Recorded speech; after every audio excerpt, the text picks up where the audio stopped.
Hey there, I am Trash, and we are going to shake it now. Let's start with the top games as usual. What do we have prepared today? Yes, it is time for the bloodiest games. I have chopped up piles of meat, so let's get started. Every self-respecting gamer has surely played the Alien shooter at least once. Though the game is an isometric 2D arcade game released long ago in 2003, it did not lose its edge over the years. Your task is very simple. Clear dark corridors, laboratories, and storage areas out of hordes of aliens using hundreds of intricate ways.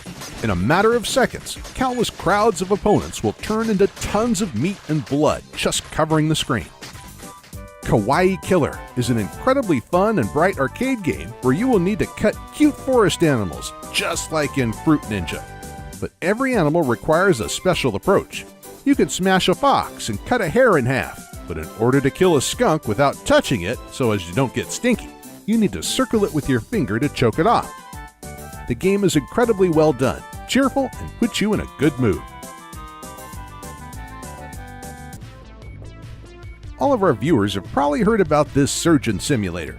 It is too bloody to pass by our top games just like this. It is always so much fun to fiddle with somebody's intestines, especially if it is your first surgery and you're unable to hold everything you have close at hand. Something could be lost, and this might make you open up a chest not with a hammer, but with a pencil or a phone. Postal. Postal has always been considered to be the cruelest game of my childhood. The burning of thousands of innocent citizens, using a cat as a silencer, and other abominations made every part of the sequel easy to remember. So what you're going to do in the first part of an official port is, well, to kill. To kill lots and as cruelly as possible. Kill police officers first so they don't try to stop you from torturing peaceful citizens. Since I was a boy, I never really liked simple racing games. Always needed a good story or reason for competing on various tracks. But everything changed with the release of Carmageddon. Now every player has his own way to win. While someone's trying hard to get to the finish, the other is trying to destroy all their rivals. And somebody else likes to flatten hundreds of life forms to get an absolute victory. Heh, who could be brighter than a world you observe through a blood-red windshield? For those who have a weak device, or just want to play something good that might have been forgotten or missed, I invite you to go forward to the past. Well, I say invite, but in fact, you don't really have a choice. If you're looking for a funny adventure quest with incredible graphics, I want to remind you about a wonderful game called Lily. Here you visit a mysterious magic island to find the remnants of civilization there. Having met the wooden inhabitants of the island, you will need to solve puzzles, complete tasks, and fight against spirits getting on their back and rooting harmful plants.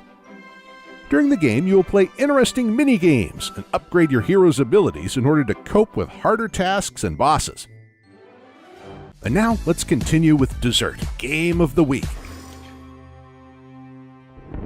Of course, the Game of the Week is one long awaited by everyone, Shadow Blade. Shadow Blade Reload is one of the most anticipated platformers of this year, and the reason is quite clear. Nice graphics, simple gameplay, and an interesting plot. You're going to play as the last ninja of an ancient clan destroyed by ruthless enemies. You will need to avenge the death of your brothers and bring back relics of your people in order not to disappear. You will learn about new plot details through comics during the 7 chapters of the game. From the very first second, you will see that the system of controls is not difficult, and the time counter and records will make you want to play this game again and again. Besides, you can craft your own levels and compete in them too. And now let's see what will be released in Android in the nearest future. Do you remember an awesome clone of Gears of War called Shadowgun? Well, Mad Finger Games has moved beyond that and has already presented a trailer for the almost finished Shadowgun Legends. You might notice that Shadowgun looks a little different. This is not a third-person game anymore, but a first-person actioner where enemies resemble an alien threat rather than mercenaries. Rumor has it that we will play as bounty hunters, just like before, while the game still offers character upgrades and customization. Just like before, the game offers network battles, this time with crafting, quests, guilds, and even joint raids. How this all turns out, we are set to know in the fourth quarter of this year. Well, to end things off, let's cheer up with an interesting trash game. Oh, it's alive! It's alive! It's alive! It's alive! Today we have a game based on an Indian movie. Please forgive me that I did not prepare by watching the Akira movie in order to learn about the hero in Akira the game. She does not really look like a hero, though there is something heroic in this game. At first sight, we play as an office secretary fighting bruisers. At second glance, nothing changes, and the shock starts to grow. And at third sight, you are playing a trashy Indian fighting game with a stupid smile on your face, having completely forgotten about Mortal Kombat. Akira the game is a real hardcore trash game that I recommend you to play to cheer up. That's all for today. Share this video with your friends, download games from our site for free, and don't forget to subscribe to our channel. See ya!